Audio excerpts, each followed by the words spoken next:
చంద్రబాబు నాయుడుతో పాటు కూటమి ప్రభుత్వంపై జగన్మోహన్ రెడ్డి చేసిన వ్యాఖ్యలను తీవ్రంగా విమర్శిస్తున్నాడు విజయవాడ ఎంపీ కేశినేని చిన్ని. ఒకసారి ఆయనతో మాట్లాడే ప్రయత్నం చేద్దాం. సార్, ప్రతీకార రాజకీయాలు ఎలా ఉంటాయో 3 సంవత్సరాల తర్వాత మేము చూపిస్తామని జగన్మోహన్ రెడ్డి అంటున్నారు. ఇప్పుడు జగన్ రెడ్డి అనేవాడే ఒక ఫ్యాక్షనిస్ట్.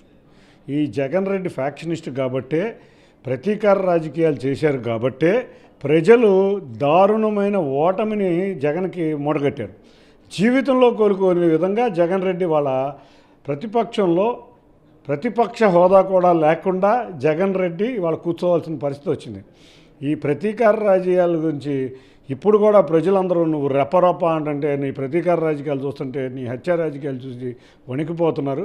తప్పకుండా నీకు ప్రజా జీవితంలో పడిన శిక్షకి ఇంకా నీకు బుద్ధి రాలేదు. నీకు బుద్ధి వస్తుందని ప్రజలందరూ ఆశించారు. ఆ బుద్ధి అయితే రాలేదు. కాబట్టి రేపు ఆ పులివెందుల సీటు కూడా ఈ జగన్ రెడ్డికి గెలవలేడు. అంటే ఈ రెడ్ బుక్ రాజ్యాంగం వల్ల ప్రజలు ఊళ్ళు వదిలి వెళ్ళిపోయే పరిస్థితి ఏర్పడ్డది. ఈ కూటమి ప్రభుత్వం మీద ప్రజా వ్యతిరేకత తీవ్రంగా ఉందని కూడా జగన్మోహన్ రెడ్డి అంటారు. ఇవాళ రాష్ట్రం అంతా పండగ వాతావరణం ఉంది.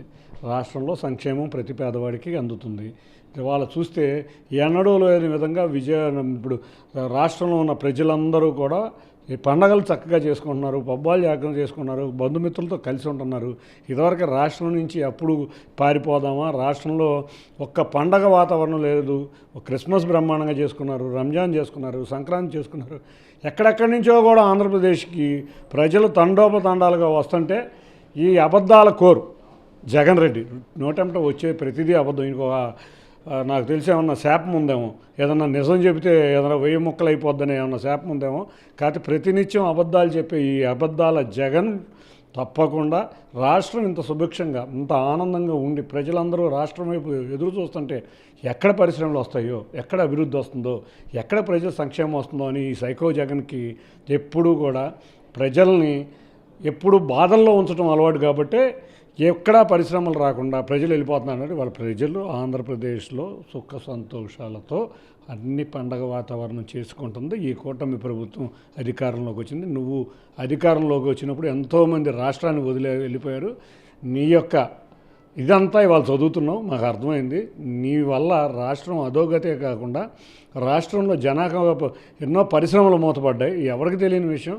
ఇవాళ వచ్చి నీ అబద్ధాలు పదే చెబుతుంటే ఎవరో ప్రజలు నమ్ముతారనుకుంటున్నావు. ప్రజలు ఆ విశ్వాసం ఎప్పుడో కోల్పోయావు.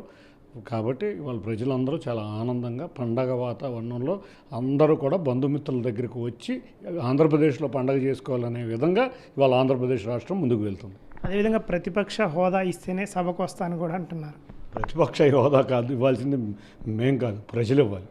ప్రజలు నువ్వు చేసిన వికృత చేష్టలకి చాలా విసిగి వేసారిపోయి ఉన్నారు. కాబట్టి ప్రతిపక్ష హోదా ఇవ్వద్దని నీకు 11 మంది ఎమ్మెల్యేలను ఇచ్చారు. కాబట్టి నువ్వు ప్రజాక్షేత్రంలోకి వెళ్ళి ఆ 23 మందిని కనుక నువ్వు గెలిపించుకోగలిగితే 2029లో ప్రతిపక్ష హోదా కోసం ప్రయత్నిస్తే బాగుంటుంది. అది కూడా నాకు వస్తుందని నమ్మకం లేదు. సింగిల్ డిజిట్ నెంబర్ 3-4 సీట్లతోనే 2029 ఎలక్షన్ రాబోతున్నావు నువ్వు. కాబట్టి ప్రజాక్షేత్రంలోకి వెళ్ళు, ప్రజలను కోరుకో. ప్రతిపక్ష హోదా కావాలా, ఇంకేం కావాలో నెక్స్ట్ టైంకి ప్రతిపక్ష హోదా కోసం కోరుకో. తప్పకుండా ప్రజలైతే ఇస్తారేమో అనుకుంటున్నాను. అదే పీపీపీ విధానంలో మెడికల్ కాలేజీ నిర్మించేవారిని కూడా మేము అధికారంలోకి వచ్చిన తర్వాత ఖచ్చితంగా ప్రతి ఒక్కరిని కూడా జైలుకు పంపిస్తామంటున్నారు. ఇప్పుడు పీపీపీ మోడల్ మెడికల్ కాలేజీలు అంటే ఏంటి? గ్రామీణ ప్రాంతంలో మెడికల్ కాలేజీలు పెట్టడం, మెరుగైన వైద్యం ప్రజలకు అందించటం. అంతేకాకుండా ఇవాళ ఎక్కడా కూడా రిజర్వేషన్ కోటా మార్చల, గవర్నమెంట్ కంట్రోల్లోనే కాలేజీలు ఉండబోతున్నాయి. గ్రామీణ ప్రాంతంలో మెరుగైన వైద్యం వస్తుంది. వైద్య కళాశాలలకి ప్రైవేటు కార్పొరేట్ హాస్పిటల్ దీటుగా ఆసుపత్రులు అయిపోతున్నాయి. ఈ ఆసుపత్రుల్లో కూడా 70% ఆఫ్ ఆసుపత్రుల్లో ఉన్న beds are reserved for Ayushman Bharat పేషెంట్స్కి. ఇన్ని సదుపాయాలు వస్తుంటే మరి సైకో కదా, సైకో ఏమనుకుంటూ ఉంటాడు? ప్రజలు ఆనందంగా ఉండకూడదు అనుకుంటాడు. కాబట్టి ఈ ఎవరైతే ప్రజలకు ఆనందం చేయాలని పీపీపీ మోడల్లో కాలేజీలు పెట్టబోతున్నారో అటువంటి యాజమాన్యాన్ని బెదిరించి పారిపోవాలి. ఇక్కడ పరిశ్రమలు పెట్టకూడదు, ఇక్కడ ఆసుపత్రులు పెట్టకూడదు, ఇక్కడ కళాశాలలు పెట్టకూడదు. ఇక్కడ ప్రజలందరూ కూడా ఎవరూ కూడా ఆనందంగా ఉండటం ఇష్టం లేదు. అందుకే అతన్ని సైకో అన్నారు. కాబట్టి ఆ సైకోతత్వం కలగాలి ఇటువంటి పనులే చేస్తారు. మేము నీకు జీవితంలో అధికారం ప్రజలు ఇవ్వలేరు. ఇదే విధంగా నువ్వు బిహేవ్ చేస్తే తప్పకుండా ప్రజలని మెప్పు పొందాలి, ప్రజల నుంచి నాయకుడు రావాలి. అంతేకా వచ్చే పారిశ్రామికవేత్తలను బెదిరించడము, పీపీపీలో మెడికల్ కాలేజీలు పెట్టి మెరుగైన వైద్య సౌకర్యాలు ఇచ్చే వాళ్ళని బెదిరించడము, లేకపోతే రెపరెప అంటము, లేకపోతే పొట్టేళ్ళు తగ్గనమ్మడం ఇటువంటి చేష్టల వల్ల ప్రజలు ఇంకా అసహించుకుంటున్నారు. కాబట్టి పులివెందుల్లో నువ్వు ఎంపీటీసీ ఎలక్షన్లో కూడా డిపాజిట్ కూడా రాలేదు. ఎక్కడన్నా పోటీ ఉంటుంది, పోటీ కాదు కదా, డిపాజిట్ కూడా రాలేవు. కాబట్టి జగన్ రెడ్డి గుర్తుంచుకో, అట్లీస్ట్ నువ్వు ప్రతిపక్ష హోదా కావాలి, అప్పుడు అసెంబ్లీకి వస్తున్నావు అంటున్నావు. కాబట్టి అట్లీస్ట్ వచ్చే ఎలక్షన్లో కన్నా నీకు ప్రతిపక్ష హోదా ఏమన్నా వచ్చేటట్టు, ఒక 20-22 సీట్లు ఏమన్నా వచ్చేటట్టు ప్రజలను ప్రార్థించుకోమని కోరుకుంటున్నాను. అదేవిధంగా ఇటు వైసీపీ నుంచి బయటకు వచ్చిన తర్వాత విజయసాయిరెడ్డి ఒక సంవత్సర కాలం పాటు రాజకీయాలకు దూరంగా ఉన్నాను, ఆ కాలం పూర్తిగా వస్తుంది, త్వరలో నా రాజకీయ కార్యాచరణ ప్రకటిస్తానంట. అంటే టీడీపీలోకి వచ్చే అవకాశం ఏమైనా ఉందంటారు? ఇప్పుడు విజయసాయిరెడ్డి గారి వ్యక్తిగత విషయం అది. నిన్న విజయసాయిరెడ్డి గారు ఒక స్టేట్మెంట్ ఇచ్చారు, జీవితంలో జగన్ నువ్వు కూటమిని ఏమీ చేయలేవు. అంటే నీ సొంత వ్యక్తులు, నీతో కలిసి ప్రయాణం చేసిన వ్యక్తులే నీ యొక్క పరిస్థితిని అర్థం చేసుకుంటున్నారు.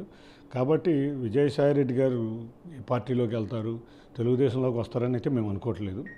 సరే, కూటమి నాయకత్వంలో ఏదైనా పార్టీలోకి కనుక వారు వెళ్తే అది వాళ్ళ కూటమి కమిటీ ఉంది, హై లెవెల్ కమిటీలో డెసిషన్ తీసుకోవాల్సింది. కమిటీ అన్నీ ఆలోచించి డెసిషన్ తీసుకుంటుంది. కాబట్టి వాళ్ళు ఆహ్వానిస్తే వెళ్తే వాళ్ళకి అంగీకరిస్తే ఈయన వెళ్తారేమో. నాకైతే మాత్రం అది టీడీపీలోకి ఆయన వస్తారని నేను అనుకోవట్లేదు. అదేవిధంగా కూటమి ఉన్నంతకాలం కూడా జగన్ అధికారంలోకి రావడం కల కూడా అంటున్నాను. మరి అదే కదా విజయసాయిరెడ్డి గారే చెప్పాడు, నువ్వు కూటమిని ఇట్లా ఉంటే, కూటమి అధికారంలో ఉంటే రాలేవు, వాళ్ళు ఏమన్నా చేసగలుగు, లేకపోతే నీ యొక్క వికృత చేష్టలు చేయగలిగితేనే వస్తావని అదైనా చెప్తున్నాడు. కాబట్టి జగన్ చుట్టుపక్కల ఉన్న వ్యక్తులే, నెంబర్ 2 అనుకునే వ్యక్తులే ఇవాళ జగన్ అధికారంలోకి రావట్లేదు అనే వ్యక్తులు చెప్తున్నారు. అంటే ఇక మనం అతని పరిస్థితి ఏంటో మనం అర్థం చేసుకోవాలి. Thank you. కూటమి ప్రభుత్వంలో ప్రజలు చాలా ప్రశాంతంగా ఉన్నారు, ప్రశాంతమైన జీవితం గడుపుతున్నారు. అదేవిధంగా ఇటు విజయసాయిరెడ్డి కూడా టీడీపీలోకి వచ్చే అవకాశం లేదు, కానీ ఏదో ఒక పార్టీలోకి అయితే విజయసాయిరెడ్డి వెళ్ళే అవకాశం ఉందని మాత్రం ఎంపీ కేశినేని చిన్ని అంటున్నారు. వీడియో జర్నలిస్ట్ నరసింహతో శ్రీధర్, TV9 విజయవాడ.